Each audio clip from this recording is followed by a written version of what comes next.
I'm Luca Cerina and I come from Italy, but currently working and living in the Netherlands. And I'm a PhD candidate at the Eindhoven University of Technology and working on sleep apnea phenotyping. I started doing my PhD on a internal dataset that we have from a local hospital.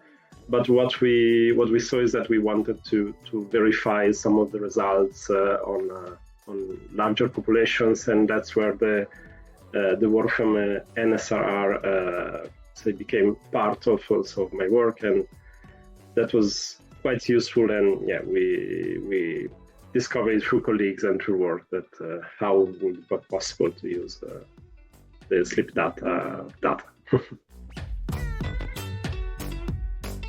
Specifically for the study that we are talking about in this interview, it was about REM-related sleep apnea. So sleep apnea that tends to, with events that tend to happen more often during REM sleep compared to non-REM sleep.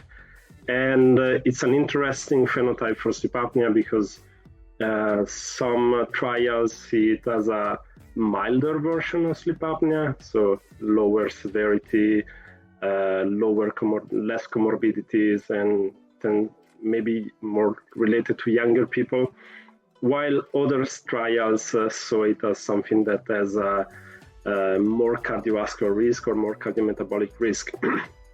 And we wanted to understand why this was happening. So what we wanted to do is that, okay, this is the kind of stuff that to really understand what is happening, you cannot just look at a single clinical trial, but you need to have an overview of a larger population. And this is where the data from that is available from the NSRR became quite useful because we integrated both the local dataset and two datasets that were available. One was the ACE-HHS and one was the MESA dataset.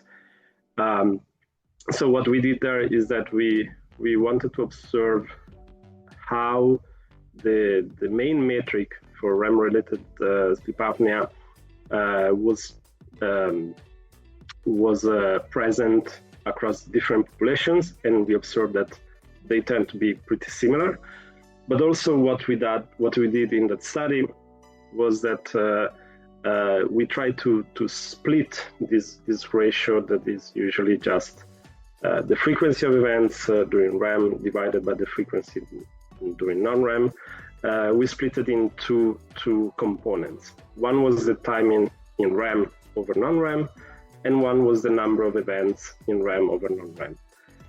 What we observed across all datasets is that there is a good percentage of patients, I think it was around 20%, that they are classified as having REM sleep apnea because they cross this, let's say, arbitrary threshold of if this ratio is above 2 times, then you have REM sleep apnea. What we noticed is that there were a bunch of patients that actually they were potentially crossing this threshold, not because they actually had more events during REM, but because their time in REM was lower, was reduced. And so we said, okay, maybe this is the cause of these discrepancies in the other studies that we saw. Is not about the fact that the HI ratio that is used is wrong, but it's just that it's being interpreted not correctly potentially.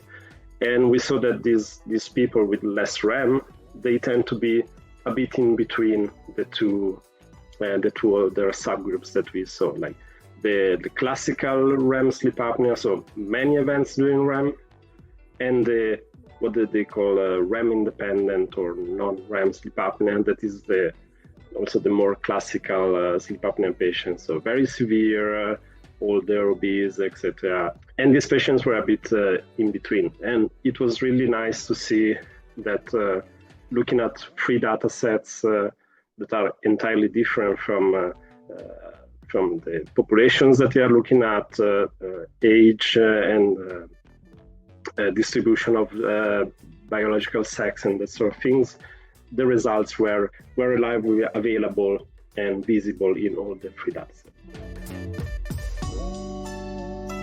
For clinical practice, they are pretty direct, because one of the good things that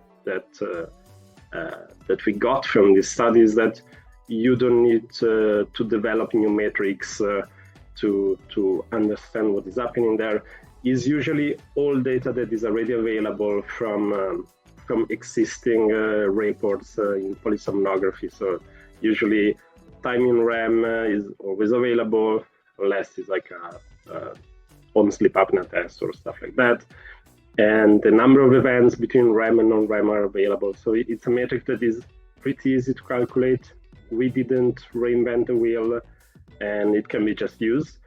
And of course, also for research is quite useful that, again, you don't need to reinvent the formula or find a new definition, because there is a variety of definitions for REM sleep apnea that some work better than others, and people say, okay, we just change a threshold here, we change a threshold there. Like, this is a totally threshold-less metric, and you can just explore it and see what happens in whatever data set researchers are using, and see if it fits some of the hypotheses that they may have.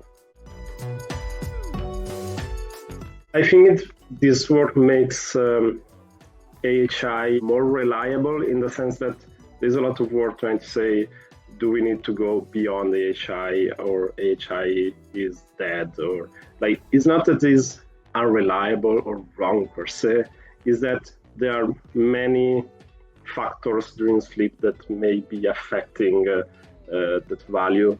So it is just one of those metrics, for example, like the body mass index, that it kind of makes sense, but it needs to be used in the right way. It cannot just be taken as a single number that assumes all the possible values and all the possible insights about what is the pathophysiology of a patient. So what makes it really useful in understanding population health is that we can look again also at data that was available from ages ago. Like this, you can consider that both MESA and SHHS are relatively older data sets compared to what is available now on NSRR.